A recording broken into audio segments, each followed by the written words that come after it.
Yo, what's up guys? It's Noah here, and in today's video, we're going to be breaking down the NBA slate on Draftkings and Yahoo for Wednesday, April the 28th.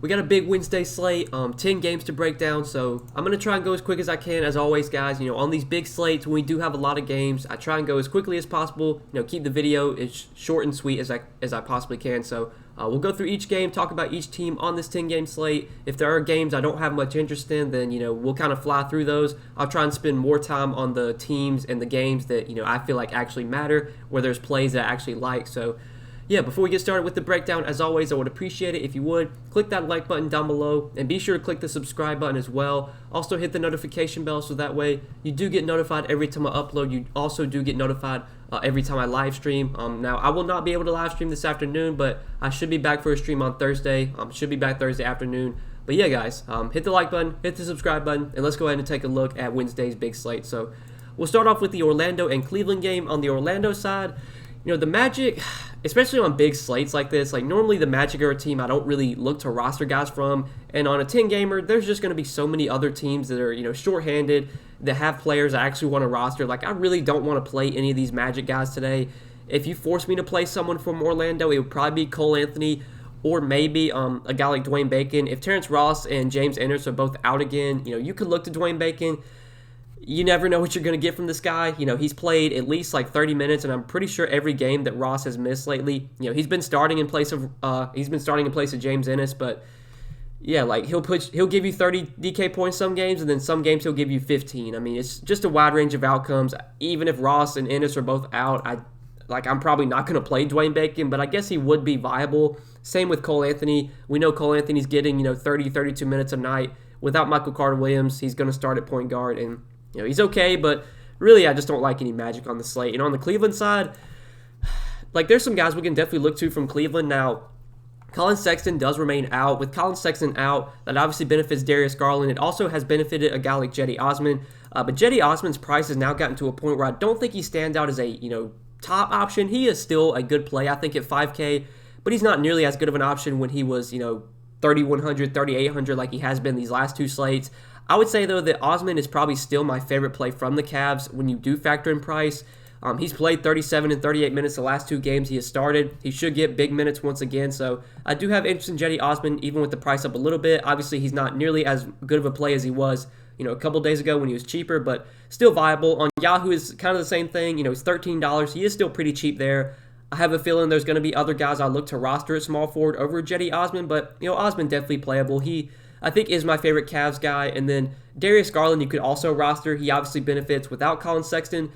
On this slate, though, I don't think I'm going to play Darius Garland. There's just other point guards I'd rather go to. If Darius Garland was like 6,700, I think I'd have a lot more interest. But at 7,700, I mean, you need a really big game from him to pay off this price tag. And obviously, he can go out there and give you 45, 50 DK points. He's done it. But yeah, I would say Cedi Osman's the guy that I do like the most from Cleveland. You could roster Garland. I guess Jared Allen's okay too, but I think Osman's still the guy that stands out most from the Cavs. Now that really does it for the Cavs side. Now going ahead and moving on to the next game, we got Atlanta and Philadelphia. So looking on the Atlanta side with the Hawks here, we know Trae Young's going to remain out on this slate though. Obviously, I don't think that impacts too much, just because without Trae Young, we've seen a lot of these guys get priced up. Bogdanovich, Kevin Huerter, Lou Will, Brandon Goodwin. Important injury though is that Kevin Huerter is currently doubtful, which I definitely think is important. I don't exactly know what they're going to do with the starting lineup. Like, my best guess is that we're obviously going to see Bogdan, Capella, and Collins start.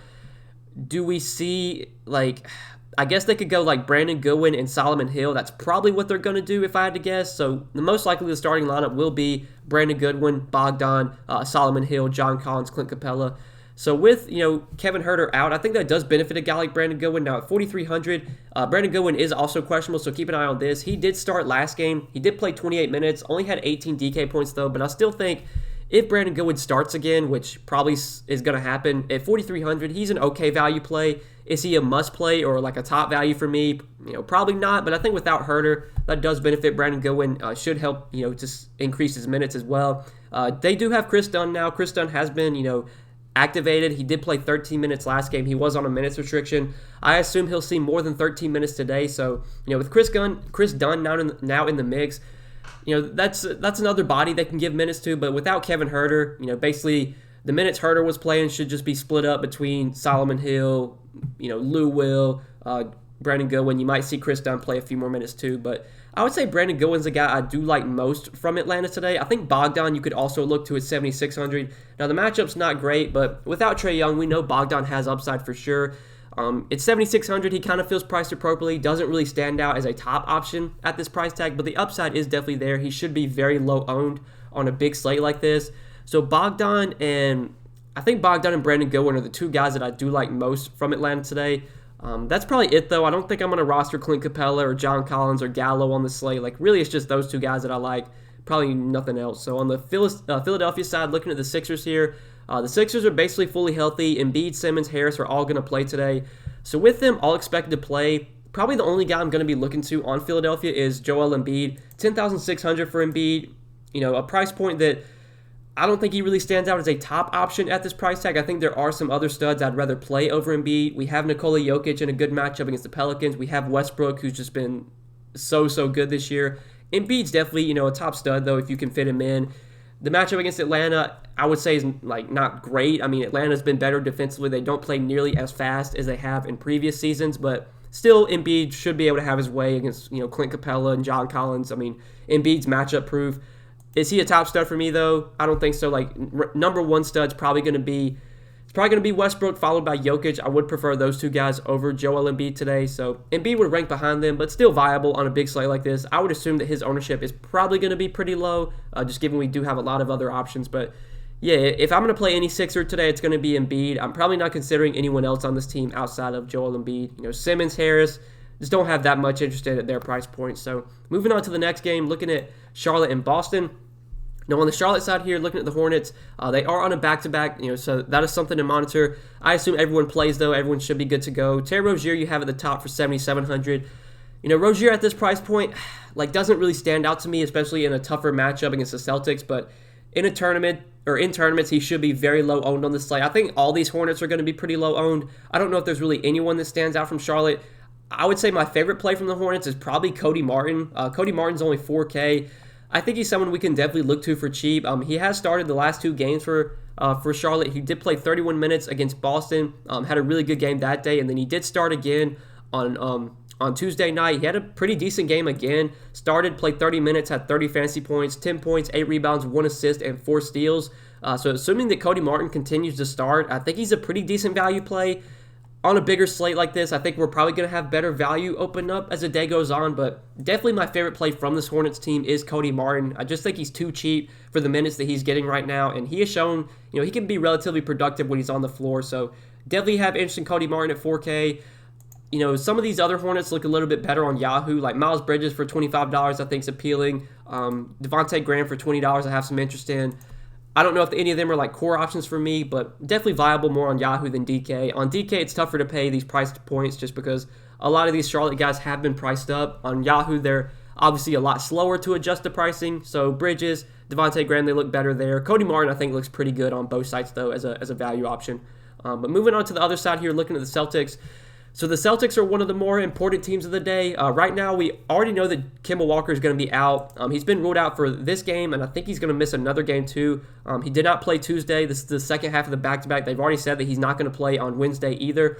So with Kemba Walker out, that definitely benefits guys like Jaylen Brown, Marcus Smart. Jason Tatum is currently questionable. We don't exactly know if he's going to play. He sat out for Tuesday with an ankle injury. They said that he is hopeful to play today, but we don't really have any official word yet, so just keep an eye on that. If Tatum does play, I do have some interest in him. Just with Kemba Walker out, that does benefit Tatum. Tatum's upside is just a little bit higher when you do take Kemba off the floor. Obviously the usage on this team is dominated by Tatum, Brown, and Walker, so getting Walker out does benefit Tatum. It does also benefit Jaylen Brown. Jaylen Brown had a monster game on Tuesday night. Kind of as you would expect. There was no Jason Tatum, there was no Kemba Walker. Jaylen Brown was going to dominate the usage on Tuesday night, and he did exactly that. He played 38 minutes, had 65 fantasy points, 39 points, 11 rebounds, 3 assists, 4 steals.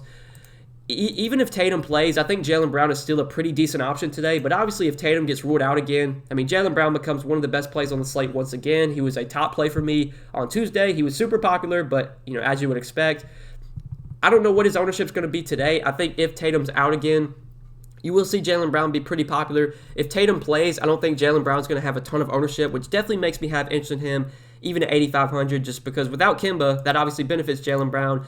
Now, is he likely to put up 60 fantasy points again? Probably not, but I think he still has the upside to give you 50, which is pretty good for 8,500. So definitely like Jaylen Brown today. Like Tatum as well if he plays. Marcus Smart at his price point, I'm not as interested in. But if Tatum sits, you could go to Marcus Smart. And then Evan Fournier, I think we need to talk about. So he did move into the starting lineup Tuesday, and he actually played pretty well. Now, he didn't shoot the ball that well. He kind of, got lucky with the defensive stats. He only had 11 points and 7 rebounds. He did have 5 steals and a block. So kind of got lucky there. Finished with 35 fantasy points, but he played a ton of minutes. He played 35 minutes. We don't know who's going to start today, but if Evan Fournier does start again, 5,300, I think you could definitely go there. I would like him more if Tatum sits, but I think without Kemba, that's enough of a boost for Fournier to make him viable at 5,300, especially if he's going to start and play, mid to high 30s minutes, which is what he saw on Tuesday night. So starting lineup will be important, but if Fournier starts, I do have interest in him for sure. And then Peyton Pritchard.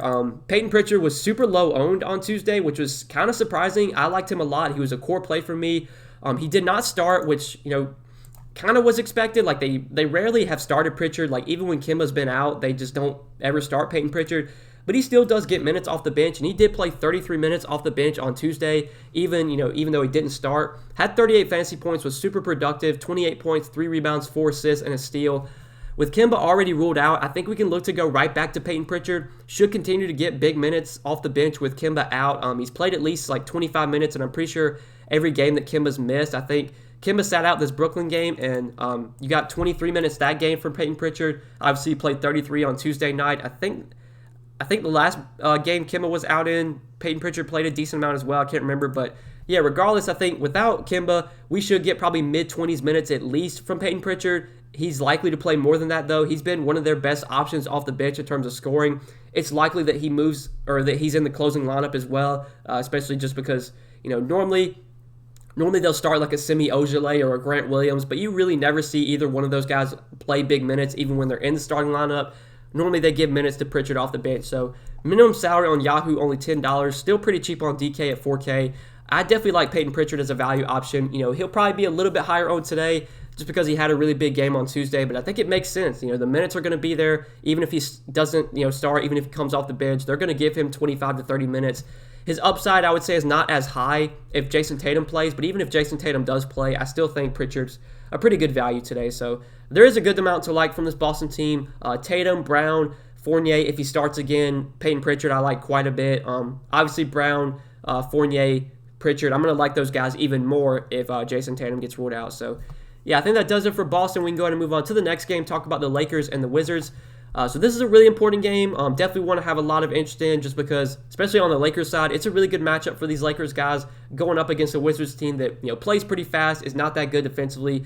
So Anthony Davis, I don't know why, but right now he's listed as out on Draftkings, but he's probable. He's expected to play. So Anthony Davis is expected to play, and he did get 31 minutes in their last game that he played in. They came out and said that game that he was not going to be on a minutes limit. So it does seem that moving forward, we're going to get probably low 30s minutes from Anthony Davis, maybe more. And 9,200 on DK, I guess it's tough to pay this price tag for AD on DK until we actually see him have a good game. But I do want to talk about him on Yahoo. AD was, one of the most chalky plays on Yahoo on the last slate. He was like, I think he was like 65, 70% owned in most of the tournaments on Yahoo. But it made sense. I mean, he was $22. I talked about him in the live stream. I talked about him in the video. Like, if we were going to get word that AD was going to play at least 30 minutes, I thought he was one of the best plays on Yahoo at his price. He was super popular, as you would expect. He didn't have a massive game, only 33 fantasy points, but if we're going to get 32 to 34 minutes from Anthony Davis against the Wizards for $26 on Yahoo, I mean, how do you not play him? Like, there's no reason for him to be this cheap. I mean, you compare his price to other guys, like on Yahoo, just looking at the power forward position, he's the same price tag as, or he's not the same price as anybody, but he's $1 more than Harrison Barnes. He's $2 more than John Collins. Like, give me AD all day, over those guys. Comparing his price to other positions, he's the same price as Halliburton, DeAndre Ayton. He's $1 less than, or $1 more than Miles Bridges. Like, I don't know how you don't play AD on Yahoo. I mean, at $26, he's a free square in my opinion. And if he goes out there and only puts up like 35 fantasy points, that's still not bad because if you get 35 fantasy points from him at that price tag, he's still a pretty decent option. And obviously, he can go out there and put up 50 and just be a guy that you have to have on Yahoo. So I'm for sure playing AD on Yahoo. Probably won't play him on DK though, but at his Yahoo price, he's definitely my favorite play from this Lakers team. But there's a good amount to like is outside of AD on Yahoo. I think Andre Drummond here, his production I think does take a hit playing alongside AD, but still in a good matchup against the Wizards, Drummond definitely has upside. And is he a guy that I'm really confident in? No, but could he go out there and put up 45, 50 DK points here? Absolutely he could. I think he makes for a good, low-owned tournament option. I don't see many people playing Andre Drummond today. Dennis Schroeder, though, is definitely my favorite play from this Lakers team outside of AD on Yahoo. Schroeder just continues to produce. Even with AD back in the lineup, we still seen Schroeder play really well. He's put up at least 37 DK points in 5 straight games. 50, 37, 47, 39, 39. He's been super consistent. He's playing massive minutes. He's getting, nearly 40 minutes a night right now. His assists are through the roof. He's scoring a ton. I like Dennis Schroeder a lot. Obviously with AD now back, maybe that takes a little bit of usage away from Schroeder, but Schroeder's still going to have the ball in his hands a ton. While LeBron remains out, Schroeder's going to be their point guard. So even at 6,900, even with that price coming up a little bit, I do like Dennis Schroeder a lot on DK, and I like him a ton on Yahoo. He's super affordable there. $21 I think is way too cheap for Dennis Schroeder today. One important note is that Alex Caruso is questionable, and while you may not think that really impacts much, Caruso is obviously one of their point guards, so getting Caruso out of there just makes me confident that we continue to get massive minutes for Dennis Schroeder. So really like Schroeder, really like AD on Yahoo. Probably not playing anyone else, though, on this Lakers team. I think that probably does it for the Lakers side. So moving on to Washington, talking about the Wizards here. Westbrook at 11,100, continues to be one of the best pay-up options on a nightly basis. The dude just goes out there and stuffs the stat sheet every night, gives you literally a triple-double almost every night. He had that bad game against Cleveland, but that's literally like the first bad game that he's had in a while. I mean, he's been on such a teared stretch lately. The Lakers are not, the best matchup. They do play pretty good defense, but I'm not worried about that when it comes to a guy like Westbrook who obviously just can go out there and triple-double any night. Westbrook's one of my favorite studs, as always. He continues to be one of my favorite studs on a nightly basis. So definitely like Westbrook. Not as interested in Beal at his price tag. I would just rather play Westbrook. Robin Lopez is questionable again, so we do need to talk about this. Or he's probable, actually, so never mind. Scratch that. I thought Lopez was questionable, but he's probable. He's expected to play. With Lopez out last game, I had a lot of interest in Daniel Gafford. It did not go well. He only played 15 minutes off the bench, only had 14 DK points. Got into some foul trouble. I already know that I'm not going to play Gafford today and he's going to smash just to troll me, but with Robin Lopez expected back, I really don't have any interest in Gafford. So I would say that Westbrook's the guy that really stands out from the Wizards and not much else outside of Westbrook. So next game, we got the Bulls and the Knicks. Now this is one I don't have a ton of interest in. On the Bulls side, like everyone feels priced appropriately. The matchup here is not great. The Knicks play good defense. They don't play at a fast pace at all. They play super slow. Kobe White is 6,300. You could look to, but on this slate, a slate with a lot of options, I don't think I'm going to be playing Kobe White. Like, I'd rather roster Dennis Schroeder in a much better matchup for just, a couple $100 more. But if you did force me to play a Bull, it probably would be Kobe White. Now, on the Knicks side, there's a little bit more to like from the Knicks just because it's a better matchup for them. Julius Randle at 10,300, I think, is someone we can look to at the top. Now, again, I think I'd rather play Westbrook. I'd rather play Jokic, who we're going to talk about. But Randle in a good spot against Chicago, definitely someone we can look to. He hasn't played great against the Bulls, which is kind of surprising given this is a pretty good matchup. But I definitely like Julius Randle here. He should be pretty low owned, I would assume. I don't see a ton of people paying up for Randle today, but definitely someone I have interested in tournaments as a low owned option. Derrick Rose, though, I think is my favorite play from this Knicks team. We already know that Alec Burks is once again going to be out for the Knicks. And with Alec Burks out, we're continuing to see Derrick Rose get the minutes off the bench. He's played at least 30 minutes in 3 straight games. He's been super productive in that time. 31, 38, and 37 DK points. The price tag's not moved really much at all. He's still just 5,400. So I do like Derrick Rose a lot today. I think he's my favorite play by far from this Knicks team. He's a guy that I'll have the most interest in from New York. I think Randle's also viable, but outside of those two guys, not much else I like in this game. So next game, we got San Antonio and Miami. Now, this is one I don't have much interest in really at all. We do know that Derek White is going to be out for San Antonio, which I guess is kind of important. That makes me like Dejounte Murray a little bit more. We might see Lonnie Walker move into the starting lineup. So at 3,600, if Lonnie Walker does wind up starting, he's an okay value play. Normally, I don't really roster Lonnie Walker whenever they have DeRozan, whenever they have Murray. Walker really benefits when those guys are out, and we saw that, in the game against Detroit. He had a really good game then. Whenever he has to play alongside DeRozan and Murray, he's just not nearly as productive. but I would assume that he probably starts and gets like 25 to 30 minutes, which would make him a decent value at 3,600. But really, I think DeRozan and Murray are the two guys from San Antonio. If I was going to roster any Spurs today, it would be those two. Murray, I think, is my favorite just because he's $1,000 cheaper. Without Derrick White, I think that's just going to allow Murray to have the ball in his hands even more. Murray's already someone that has a lot of upside. His floor can be low at times. You can definitely get bad games from Dejounte Murray, but without Derrick White, I think that does benefit him. If I had to play any Spur today, it probably would be Dejounte Murray. DeRozan's okay, but I don't really like him that much on this slate. And then Lonnie Walker, if he starts, is an okay value play, but not really a guy I'm rushing to roster. So moving on to the Miami side and looking at the Heat here. On Miami, we got to watch the status of Kendrick Nunn and Tyler Hero. Those are both pretty important injuries. Right now, Nunn is currently questionable, and Hero is also questionable. With Nunn and Hero both out last game, we did see Goran Dragic start, and he played pretty well. Played 35 minutes, had 31 DK points. He would fall right into the category with Derrick Rose. I think him and Rose would project very similarly. They're at the same price points. Goran Dragic would definitely be a guy that I have a lot of interest in if Hero and Nunn are both out. He probably would be my favorite play from this Miami team, but I don't think I'd really get to anyone else. Like Jimmy and Bam, I don't have that much interest in on this slate. There's just so many other games I like and so many other matchups I like, just better plays overall. So really for me, on Miami, I'm just waiting for news on Nunn and Hero because if they are out again, I definitely have interest in Goran Dragic from Miami. But that does it for this game. Moving on to the next one, looking at Portland and Memphis. Now on Portland today, this is a back-to-back for the Trailblazers, so keep an eye on that. But really, all their starters did not play much minutes at all. Like it was a massive blowout on Tuesday against Indiana. We don't have the game log yet on DK, but I can pull it up on Yahoo. Like a lot of these guys played very limited minutes. Dame only played 31 minutes, which normally is like, that's like 5 or 6 minutes less than he normally plays. He normally plays like 37, 38 minutes. CJ McCollum only played 24 minutes. Yusuf Nurkic, he only played 19 and a half minutes. So really everyone from Portland saw limited minutes on Tuesday, which, normally on a back-to-back, I would kind of be worried that a guy like Nurkic would maybe rest. I'm pretty sure Nurkic has been resting on their back-to-backs lately. But given that he only played 19 minutes Tuesday, kind of makes me assume that he's going to play here. This will obviously be something to monitor, but assuming that Nurkic does play, I like him a lot. Once again, he was in my main lineup on both sites Tuesday. Obviously, the blowout really killed Nurkic. He only played 19 and a half minutes.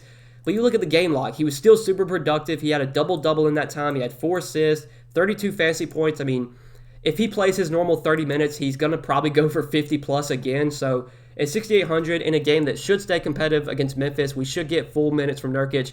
He's for sure my favorite play from this Portland team and a guy that I have a lot of interest in once again on this slate.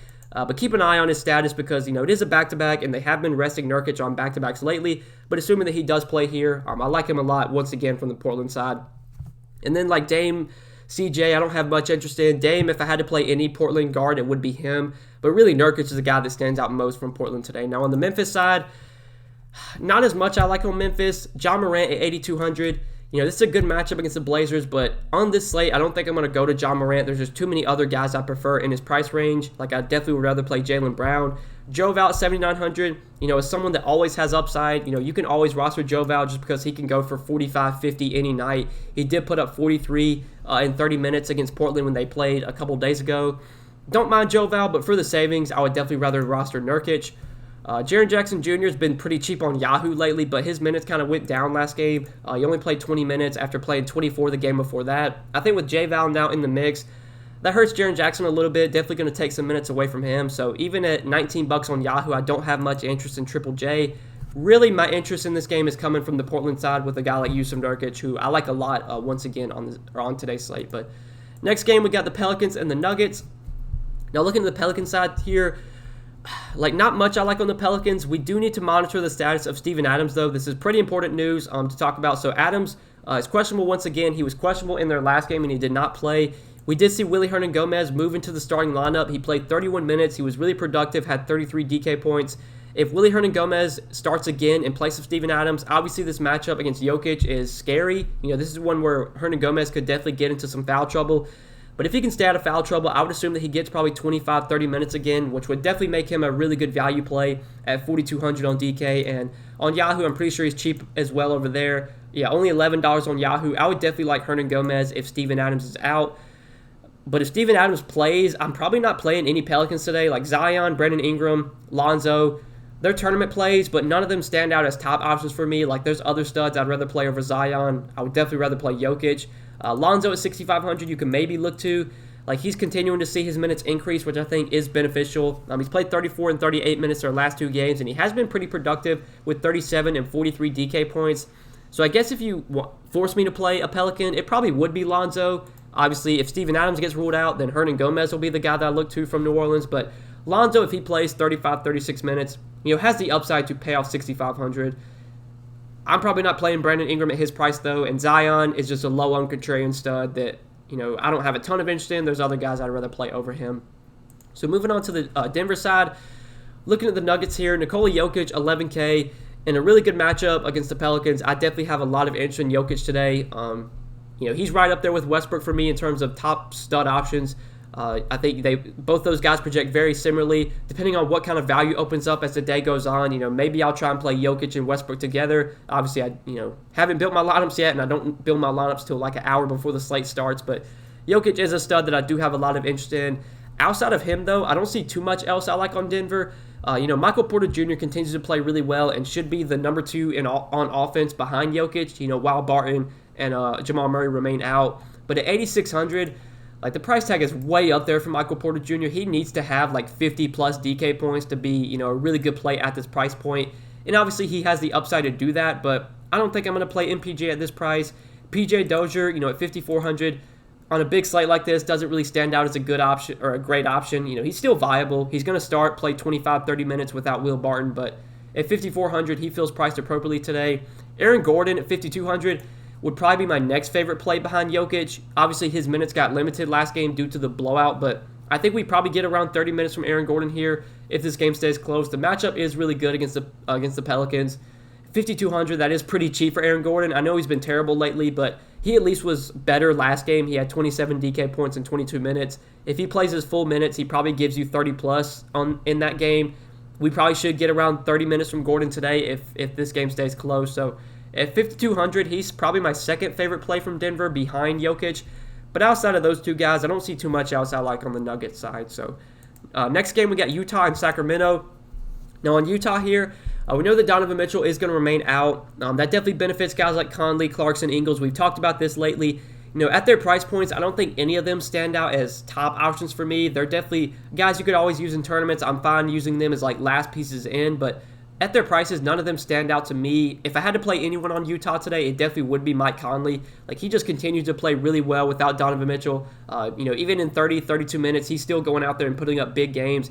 Great matchup here against Sacramento. If we get 32 minutes from Mike Conley here without Donovan Mitchell, he can give us 45, 50 DK points. So definitely have interest in Conley at his price tag. Now, you have Halliburton on the other side of this game, who I think I would rather play over Conley, but Conley definitely viable for sure. Ingles, Clarkson, though, I don't have a ton of interest in at their prices. Same with Bogdanovich, same with Gobert. It's really just Conley for me. That's probably it. Now, on the Sacramento side, we know De'Aaron Fox is going to remain out. Harrison Barnes is also questionable. This will be something to keep an eye on. He got injured in their last game, was not able to return, so there's a chance that he maybe is out today. If he does get ruled out, I don't exactly know what they're going to do with the starting lineup. My best guess is they probably throw DeLon Wright in there and then just slide everyone down. But I guess they could maybe start my best guess is they probably start either DeLon Wright or Terrence Davis if Harrison Barnes gets ruled out. So keep an eye on that.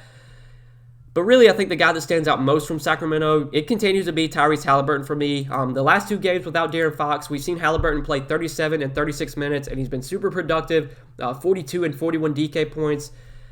Even at 7,100, even with the price tag coming up, even in a tougher matchup against the Jazz, I still really like Tyrese Halliburton today.